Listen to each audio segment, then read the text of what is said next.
మహాభారతం 70వ ఎపిసోడ్లోకి స్వాగతం. గత ఎపిసోడ్లో అర్జునుడి తర్వాత భీమ, నకుల, సహదేవులు కూడా 4 వైపులా జైత్రయాత్రలకు వెళ్లి రాజులను, రాజ్యాలను జయించి పెద్ద ఎత్తున కనక వస్తు వాహనాదులను సాధించి తెచ్చి ఇంద్రప్రస్థ కోశాగారాన్ని నింపుతారు. ఆ తర్వాత శ్రీకృష్ణుడు కూడా రకరకాల కట్న కానుకలను తెచ్చి ధర్మరాజుకు ఇస్తాడు. ఇక రాజసూయ యాగం ప్రారంభిస్తాడు ధర్మరాజు. నేలకు 4 వైపులా ఉన్న రాజులంతా వస్తారు. నారద మహర్షితో పాటు మహర్షులంతా వస్తారు. భీష్మ, ద్రోణ, దుర్యోధన, కర్ణ మొదలైన వారంతా వస్తారు. ఈ సందర్భంగా మొదట ఆర్ఘ్యం ఇచ్చి అధ్యక్ష స్థానం ఇచ్చి గౌరవించవలసినది శ్రీకృష్ణుడిని అని భీష్ముడు చెబుతాడు. ధర్మరాజు ఆ విధంగానే చేస్తాడు. శ్రీకృష్ణునికి మొదట ఆర్ఘ్యం ఇవ్వటం నచ్చని చేదిరాజు శిశుపాలుడు తిట్టడం మొదలు పెడతాడు. ఇక మిగతా కథను ఈ ఎపిసోడ్లో తెలుసుకుందాం. ఇందరు రాజులలో కృష్ణుడు ఒక్కడే పూజించదగినవాడా? ఈ భీష్ముడు పక్షపాతంతో ఈ నిర్ణయం చెప్పాడు. మీ పాండవులు ఇంకా చిన్నపిల్లలే, మీకు ఇంకా సరైన జ్ఞానమే రాలేదు. ఈ భీష్ముడు ముసలివాడైపోయి తప్పుడు ఆలోచనలు, తప్పుడు నిర్ణయాలు తీసుకుంటున్నాడు. ఈ కృష్ణుడు రాజా? ఏ రాజ్యానికి రాజు? రాజు కాని ఇతన్ని ఏ విధంగా పూజించారు? శ్రీకృష్ణుడు వయస్సులో అందరికంటే పెద్దవాడా? అతని తండ్రి వృద్ధుడు వసుదేవుడు ఇక్కడే ఉన్నాడు కదా. పోని ఇతడు మీ ప్రాణమిత్రుడని పూజించారా? ద్రుపదుడు మీ ప్రాణమిత్రుడు కాదా? అతడు ఇక్కడే ఉన్నాడు కదా. పోని కృష్ణుణ్ణి మీ ఆచార్యునిగా భావించారా?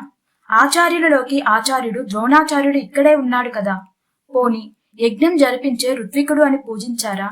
ఋత్వికులకే ఋత్విక్కు వ్యాస మహర్షి ఇక్కడే ఉన్నాడు కదా. ఇంతెందుకు, ఈ భీష్ముడు కురువృద్ధుడు, కోరుకున్నప్పుడు మాత్రమే చావును పొందగలవాడు. ఇతని కంటే గొప్పవాడా శ్రీకృష్ణుడు? వీరంతా కాదనుకుంటే శాస్త్రజ్ఞానం కలవాడు, విద్వాంసుడు అశ్వత్థామ గౌరవనీయుడు కాదా? కౌరవ నందనుడు, పౌరుష సింహం దుర్యోధనుడి కంటే గొప్పవాడా ఈ శ్రీకృష్ణుడు? మీకు విద్యలు నేర్పిన కృపాచార్యుడు కాదా గౌరవనీయుడు? అని పెద్దగా అరిచి మాట్లాడి మళ్ళీ యాగానికై వచ్చిన రాజుల వైపు తిరిగి, ఇక్కడకు విచ్చేసిన దేశ దేశాల రాజుల్లారా, మనం ఈ ధర్మరాజు ధర్మాత్ముడు, మంచివాడు అని ఇతనికి పన్నులు కట్టేందుకు ఒప్పుకొని ఇతన్ని సార్వభౌమత్వానికి అంగీకరించాము. కాని ఇతను మనల్ని లెక్క చేయటం లేదు. పనికిమాలిన వాళ్ళకి ఆజ్ఞం ఇచ్చి మనల్ని అవమానించాడు అని చెప్పి, యుధిష్ఠిరా, ఇంతకాలం నీవు నిజమైన ధర్మాత్మునివి అని నమ్మి నిన్ను సార్వభౌమునిగా అంగీకరించాము. కాని ఈ రోజు నీవు చేసిన ఈ పని వల్ల నువ్వు నిజమైన ధర్మాత్మునివి కాదని తేలిపోయింది. ఏ అర్హత లేని ఈ శ్రీకృష్ణుణ్ణి పెద్ద చేసి అధర్మ పక్షునివి అయ్యావు. యుద్ధంతో కాకుండా జిత్తులతో జరాసంధుని చంపిన ఈ శ్రీకృష్ణుణ్ణి పూజించి నీ కీర్తిని నాశనం చేసుకున్నావు అని నిందించి శ్రీకృష్ణుని వైపుకు తిరిగి, ఈ బెదురువాళ్లు, పిరికివాళ్లు, అమాయకులైన పాండవులు తెలియక నీకు ఆర్ఘ్యం ఇచ్చి ముఖ్యుణ్ణి చేశారే అనుకో. నీకైనా జ్ఞానం ఉండాలి కదా. నీవు ఏ రకంగా ఈ పూజకు తగినవాడివి? ఏ అర్హత లేని నీకు ఇంత అధికారం తగదని తెలియదా? ఎక్కడో మూలన పడి ఉన్న హవిస్సును నాకి, ఆహా, యజ్ఞంలో వేసే హవిస్సు నాకిన నా జన్మ ధన్యమయ్యింది అనుకున్న కుక్కలాగా నీకు నువ్వే గొప్పవాడినని తలుస్తున్నావా? ఓ ఈ కృష్ణ, నపుంసకునికి పెళ్లి చేసిన గుడ్డివానికి అద్దం చూపించి అందం చూపించినా అది హాస్యాస్పదమవుతుంది. ఈ యుధిష్ఠిరుడు, భీష్ముడు, వాసుదేవుడు ఈ రోజు నాకు హాస్యాస్పదంగా కనబడుతున్నారు అని తన ఆసనం నుండి లేచి తనకు అనుకూలంగా ఉండే కొందరు రాజులను, తన కొడుకులను తీసుకొని సభా భవనం నుండి వెళ్లిపోవడానికి తయారయ్యాడు. కోపంతో వెళ్లిపోతున్న శిశుపాలుని వద్దకు యుధిష్ఠిరుడు పరిగెత్తుకు వెళ్లి, ఆగు శిశుపాల రాజా, నీవు అలా వెళ్లటం మంచిది కాదు అని అంటాడు. అప్పుడు భీష్ముడు కలగజేసుకుని, శ్రీకృష్ణుడొక్కడే చరాచర సృష్టిలో అందరికన్నా గొప్పవాడు, పూజనీయుడు. ఎందుకంటే ఇక్కడ ఉన్న రాజులందరినీ ఒక్కరిని వదలకుండా గెలిచాడు శ్రీకృష్ణుడు. అయినా ధర్మరాజా, నీవు ఈ చేదిరాజును ఇలా బ్రతిమాలకూడదు. నీవు అతడిపై గెలిచిన సార్వభౌముడివి. అతడు ఓడి కప్పం కట్టిన రాజు. ఓడిన రాజు ఎప్పుడు గెలిచిన రాజును పూజించవలసినదే అని శిశుపాలుని వైపు చూసి, ఈ శ్రీకృష్ణుని కంటే పెద్దవారున్నారు, వారికి ఆజ్ఞం ఇవ్వకుండా శ్రీకృష్ణునికి ఇచ్చానన్నావు కదా. ఒక జ్ఞానహీనుడు వయస్సులో పెద్దవాడైనంత మాత్రాన వారికి గౌరవ స్థానాన్ని ఇస్తామా? పెద్ద అనేది వయసును బట్టి కాదు, జ్ఞానాన్ని బట్టి ఇస్తాము. ఇతనికి ఉన్న జ్ఞానం ఏమంటావా? ఇతను సకల వేదాలు తెలిసినవాడు, ఎవ్వరూ ఓడించలేని పరాక్రముడు. అందుకే ఇతనికి ఆజ్ఞం ఇస్తున్నాము. శిశుపాల, ఈ శ్రీకృష్ణుడు ఎవరనుకుంటున్నావు? ఇతనే ఈ సృష్టికి కర్త. ఈ కనబడుతున్న సమస్తాన్ని సృష్టించింది ఈయనే. నశింపచేసేది ఈయనే మహావిష్ణువు 10వ అవతారం అని చెప్పాడు. అప్పుడు ధర్మరాజు, తాతా భీష్మ, ఈ చక్రధారిని గురించి వింటుంటే ఈయన మొత్తం చరిత్ర వినాలనిపిస్తుంది. దయవుంచి మాకు వినిపించు అని అడిగాడు. ధర్మనందన, ఈ శ్రీకృష్ణ భగవానునిగా మనలాగే మనతో పాటే ఉన్న ఈయనే మహావిష్ణువు. మొదట నీటిని సృష్టించింది ఈయనే, బ్రహ్మను సృష్టించింది ఈయనే. ఈయన చెవి గులిమిలోంచి పుట్టి ప్రమాదకర రాక్షసులుగా మారిన మధు కైటవులను తన తొడపై ఉంచుకొని కొట్టి చంపి మధుసూదనుడయ్యింది ఈయనే. ఈ మధుకైటవుల బాధ పడలేక బ్రహ్మదేవుడు విష్ణుమూర్తి నాభి కమలంలోకి చేరాడు. ధర్మరాజా, ఈయనే భూమి అంతా సముద్రాల అడుగున ఉన్నప్పుడు అనేక మంది రాక్షసులను హతమార్చి తన ముక్కుపైన ఉన్న కొమ్ముతో భూమిని పైకి లేపి నిలబెట్టాడు. ఈయనే పరమ దుర్మార్గుడై కుమారుణ్ణే చంపబోయిన హిరణ్యకశిపుణ్ణి సంహరించిన నరసింహ అవతారం. ఈయనే బలిచక్రవర్తి ఇంద్రుడిపై దాడి చేసి ఓడించి ఇంద్రసింహాసనాన్ని పొందినప్పుడు వామనవతారంగా వచ్చి బలిచక్రవర్తిని పాతాళానికి తొక్కినవాడు. ఈయనే భూమిపై వర్ణాశ్రమ ధర్మాలు నశించి ధర్మం మరిచి అధర్మం పెరిగి ప్రజలు కట్టుబాట్లు లేక పైశాచికత్వం లోకమంతా వ్యాపించినప్పుడు దత్తాత్రేయమునిగా అవతరించి సరిదిద్దినవాడు. ఈయనే ధర్మ ప్రతిష్టాపన కోసం 1000 చేతుల కార్తవీర్యార్జునుడికి వరాలనివ్వగా చివరికి ఆ రాజే దుర్మార్గుడే ధర్మం తప్పినప్పుడు పరశురామ అవతారం దాల్చి కార్తవీర్యార్జున్ని సంహరించినవాడు. ఈయనే 10 తలల రావణుని పరస్త్రీ వ్యామోహం సహించక సముద్రంపై సేతువు నిర్మించి వానరసేనతో వెళ్లి హతమార్చాడు. ఈయనే ఇప్పుడు పాపాలతో బరువెక్కిన భూదేవి భారం తీర్చడానికి శ్రీకృష్ణ అవతారంతో అవతరించాడు. ఈయన పాలు తాగే వయసులోనే పూతన అని రాక్షసిని చంపాడు. పాకే వయసులోనే తల్లి రోటికి కట్టివేసినప్పుడు యమలార్జున అను చెట్లను కూల్చివేశాడు. ఈయనే తాగునీటిని విషంగా మార్చే కాలేయుని తలపై తొక్కి చంపేసినవాడు. ఇంద్రుని అహంకారాన్ని దించేందుకు గోవర్ధనగిరిని చిటికిన వేలుపై ఎత్తినవాడు. ఈయనే ఆవుల మందను కాచు సమయంలో అరిష్టుడు, కేసి, చానూర అను రాక్షసులను చంపినవాడు. ఈయనే సునాముడు, ముష్టికుడు అనే వారిని చంపినవాడు. ఇతనే కోలేయపీడ అనే మత్తగజాన్ని ఒక్క దెబ్బతో చంపినవాడు. ఇతనే తమ గురువు సాందీపముని కుమారుడిని తిమ్మి అను నీటి జంతువు మింగివేయగా యమసదనం నుండి ఆ కుమారుణ్ణి తెచ్చి గురువుకు ఇచ్చినవాడు. ఇతనే మూరాసురుడు, నిసింబుడు, హైగ్రీవుడు, విరూపాక్షుడు అను భయంకర రాక్షసులను తన ప్రాజ్యోదేశ నగరానికి కాపలా ఉంచుకొని కనపడిన అందమైన ఆడవాళ్లను చెరబడుతూ ప్రజల పాలిట దుర్మార్గుడైన నరకాసురుణ్ణి అతని అనుచరులతో సహా తన చక్రంతో చంపినవాడు. ఇతనే బాణాసురుణ్ణి హతమార్చినవాడు. ఈ మహానుభావుడి గురించి ఎన్ని చెప్పినా తక్కువే. ధర్మరాజా, శిశుపాలుడు మూర్ఖుడు. ఇంత చెప్పినా అతడికి అర్థం కాదు. అందుకని అతడిని తనకు తోచినట్టుగా తాను చేసుకోనివ్వు అని అన్నాడు భీష్ముడు. శ్రీకృష్ణ భగవానుణ్ణి పూజనీయుడు కాదన్న వాడితో మాట్లాడటం అనవసరం అని అన్నాడు నారద మహర్షి. భీష్ముడు చెప్పిందంతా విన్న తరువాత సహదేవుడు రాజులను అందరినీ చూస్తూ, మేము శ్రీకృష్ణుణ్ణి ఆజ్ఞం ఇచ్చి పూజిస్తాం. దీన్ని ఎవరైనా వ్యతిరేకిస్తే నేను వారి తలపైన కాలు పెట్టి తొక్కివేస్తాను అని కాలు ఎత్తి చూపించాడు. అక్కడ ఉన్న రాజులు ఎవ్వరూ కిక్కురుమనకుండా అలా చూస్తూ కూర్చున్నారు. శిశుపాలుడు మాత్రం కోపంతో ఊగిపోతూ ఎర్రబడిన కళ్ళతో ఉరిమి చూస్తూ, రాజుల్లారా, భయపడకండి. మీకు నేను సేనాధిపతినై ఉంటాను. రండి, నా వెనుక చేరండి. ఈ పాండవ యాదవ సైన్యాలను తరిమి కొడదాం అని అన్నాడు.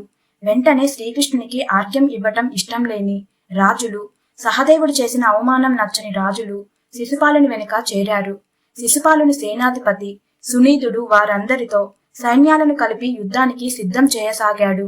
అదంతా చూసి శ్రీకృష్ణుడు అనుకున్నాడు, ఈ రాజులు యుద్ధానికి సిద్ధం అవుతున్నారు అని. అప్పుడు యుధిష్ఠరుడు, ఈ యుద్ధం ఆపి శాంతిగా నిర్విఘ్నంగా యుద్ధం చేయు ఉపాయం చెప్పు అని భీష్ముడిని అడిగాడు. అందుకు భీష్ముడు, ధర్మరాజా, కుక్కలు ఎక్కడైనా సింహాన్ని చంపుతాయా? శ్రీకృష్ణుడు అనే యాదవ సింహం నిద్రిస్తుంది.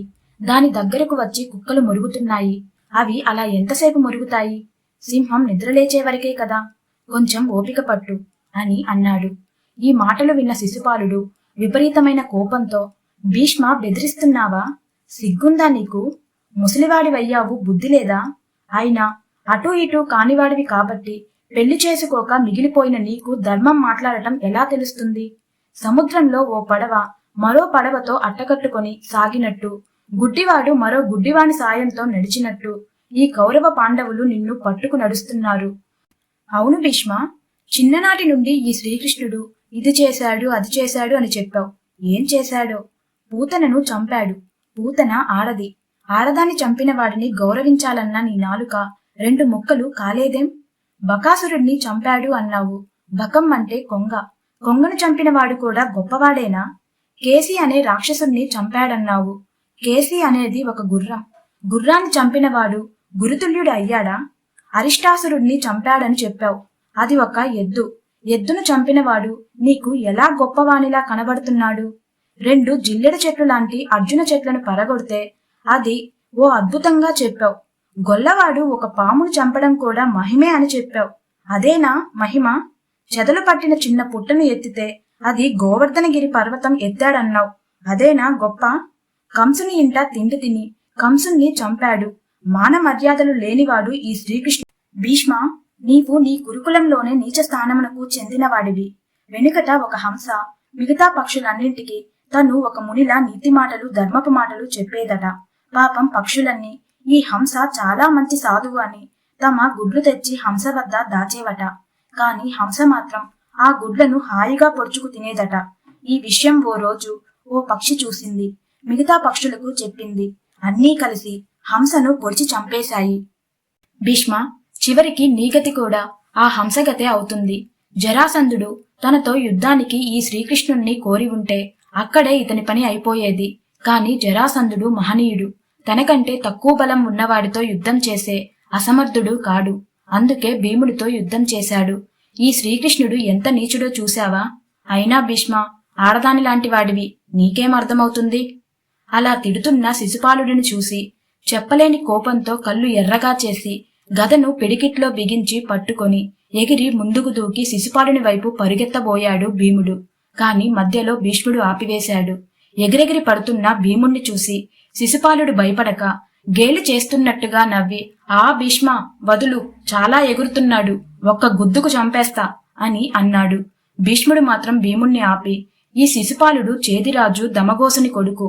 ఇతను పుట్టినప్పుడు ఇతనికి 4 భుజాలు, నుదుటి మీద వికృతమైన ఒక కన్ను ఉండి ఏడ్చినప్పుడు గాడిద అరుపులాగా ఉండేది. పురోహితులు ఇతను ఇంట్లో ఉండదగిన వాడు కాదు, అడవిలో పడవేయమని చెప్పారు. కాని అప్పుడే ఆకాశవాణి ఇతను బ్రతికి గొప్ప రాజవుతాడు, ఇప్పుడే చావడు, ఇతడిని చంపేవాడు వేరో చోట పుట్టి ఉన్నాడు అని చెప్పింది. అప్పుడు ఈ శిశుపాలుని తల్లి ఎవరి చేతిలో వీడు మరణిస్తాడో చెప్పమని వేడుకుంది. అప్పుడు ఆ ఆకాశవాణి ఎవడి ఒడిలోకి చేరగానే వీడి వికృత రూపం పోయి మామూలు రూపానికి వస్తాడో అతడి చేతిలోనే చచ్చిపోతాడు అని చెప్పింది. అప్పటి నుండి ఆ తల్లి వచ్చిన వారందరి ఒడిలోకి ఈ శిశుపాలుడిని ఇస్తూ ఉండేది. ఇది తెలిసి శ్రీకృష్ణ బలరాములు తమ మేనత్త సుతస్రవసును కుమారుడు శిశుపాలుణ్ణి చూద్దామని బయలుదేరి వచ్చారు. అలా వచ్చిన శ్రీకృష్ణ ఒడిలోకి శిశుపాలుణ్ణి ఇచ్చింది సుతస్రవ. ఈ శ్రీకృష్ణుడి ఒడిలోకి చేరగానే శిశుపాలుడి 3వ కన్ను, 2 భుజాలు పోయి మామూలుగా అయ్యాడు. అప్పుడు సుతస్రవ తన మేనల్లుడు శ్రీకృష్ణునితో, భవిష్యత్తులో శిశుపాలుడు నీ పట్ల అపరాధం చేస్తే మన్నించి వదిలివేయి అని కోరుకుంది. అప్పుడు శ్రీకృష్ణుడు, వీడు 100 తప్పులు చేసే వరకు క్షమిస్తాను, 100 తప్పులు నిండితే మాత్రం శిక్షిస్తాను అని వరమిచ్చాడు. అందువల్ల భీమసేన, వీడి చావు శ్రీకృష్ణుని చేతిలోనే ఉంది, అందుకే ఆ మూర్ఖుడు శ్రీకృష్ణుణ్ణి యుద్ధానికి పిలుస్తున్నాడు అని శిశుపాలుని కథను చెప్పాడు భీష్ముడు. ఇదంతా విని శిశుపాలుడు మరింత కోపంతో చాలాసేపు నోటికి తోచినట్టుగా భీష్ముణ్ణి తిట్టాడు. తిట్టి, భీష్మ, నీలాంటి పనికిరాని రాజు ఒక్కడు కూడా ఇక్కడ లేడు అని అన్నాడు. దానికి భీష్ముడు, నేను గతంలో ఎప్పుడో ఈ రాజుల తలపై తొక్కి అణిచివేసి ఉన్నాను, వీరిని నేను గడ్డి మొక్క విలువ కూడా చేయను, ఈ రాజులు నాకేం లెక్క అని అన్నాడు. భీష్ముని మాటలకు అక్కడ ఉన్నవారు కొందరు మౌనంగా ఉండగా మరికొందరు కోపగించుకొని, ఈ భీష్మునికి ఎంత పొగరు, ఎంత అహంకారం, ఇతడిని పశువును పిసికినట్టు గొంతు పిసికి చంపేద్దాం, లేదా గడ్డి మంటలో వేసి కాల్చుదాం అన్నారు. అప్పుడు మళ్ళీ భీష్ముడు, ఓ ఈ రాజులారా, ఒక్కొక్కరికి చెప్పడం కుదరదు, అందరికీ ఒకేసారి చెప్తున్నాను, నన్ను గొంతు పిసికి చంపుతారా, గడ్డిలో వేసి కాలుస్తారా? రండి, ధైర్యం ఉంటే. ఇది వరకు నా దెబ్బ రుచి చూసిన వారే కదా, ఇప్పుడు ఇక్కడ శ్రీకృష్ణుడు కూడా ఉన్నాడు, రండి, వచ్చి ఆ మృత్యువును కౌగిలించుకొని అతనిలో లీనం కండి అని అన్నాడు. అప్పుడు శిశుపాలుడు, ఛా, పనికిమాలిన వారితో నాకేంటి మాటలు? కృష్ణ, రా యుద్ధానికి. నిన్ను నీకు ఆజ్ఞం ఇచ్చి నేరం చేసిన ఈ పాండవులను చంపివేస్తాను అని అరిచాడు. అప్పటి వరకు మౌనంగా ఉన్న చక్రధారి శ్రీకృష్ణుడు, సభికులారా, ఈ శిశుపాలుడు మా యాదవ కులం వాడే, అయినా మా ద్వారకకు నిప్పంటించాడు. ఒకసారి భద్ర అను స్త్రీని మోసంతో దొంగిలించాడు. నా పత్ని రుక్మిణిని తనకిచ్చి పెళ్లి చేయమని గతంలో రుక్మిణి తండ్రిని వేడుకున్నాడు. వాళ్ళు వీడికి రుక్మిణిని ఇవ్వలేదు. ఇప్పుడు కూడా చూస్తున్నారు కదా ఎలా నా పట్ల అగౌరవంగా మాట్లాడుతున్నాడో. నా మేనత్తకిచ్చిన మాట వల్ల వీడిని ఇంతసేపు చంపకుండా క్షమించాను, కాని ఇప్పుడు ఇక తప్పదు అని అన్నాడు. అప్పుడు శిశుపాలుడు, ఛీ, ఎంత సిగ్గుమాలిన వాడివి కృష్ణ. నువ్వు నాకై నిర్ణయించుకున్న రుక్మిణిని నువ్వు ఎత్తుకెళ్లి పైగా నువ్వే ఈ సభాముఖంగా చెప్తున్నావా? ఎంత సిగ్గులేని వాడివి. అయినా నువ్వు నన్ను క్షమించినా క్షమించుకున్నా నాకేం నష్టం లేదు అని అన్నాడు. వెంటనే శ్రీకృష్ణుడు చక్రం తీసుకుని, ఇప్పటితో వీడి 100 తప్పులు నిండాయి. మీ అందరి ముందే వీడిని వధిస్తాను అని చక్రం వదిలాడు. చక్రం దెబ్బకు శిశుపాలుని తల తెగిపోయి శరీరం మొదలు నరికిన చెట్టులా కూలిపోయింది. ఆ తరువాత ధర్మరాజు తన తమ్ముళ్లతో శిశుపాలునికి అంత్యక్రియలు జరిపించమని చెప్పి శిశుపాలుని కొడుకును ఆ రాజులందరి సమక్షంలో చేది రాజ్యానికి రాజుగా అభిషేకించారు. ఆ తరువాత రాజసూయ యాగం ఏ అడ్డంకి లేకుండా ప్రశాంతంగా జరిగిపోయింది. వచ్చిన రాజులందరూ ధర్మరాజు వద్ద సెలవు తీసుకుని ఎవరి రాజ్యాలకు వారు వెళ్లిపోయారు. శ్రీకృష్ణుడు కూడా ధర్మరాజుకు సెలవు చెప్పి కుంతీదేవికి నమస్కరించి బయలుదేరి వెళ్లిపోయాడు. శ్రీకృష్ణునితో పాటు యాదవ రాజ్యాల రాజులంతా వెళ్లిపోయారు. ఇక మిగతా కథను నెక్స్ట్ ఎపిసోడ్లో తెలుసుకుందాం.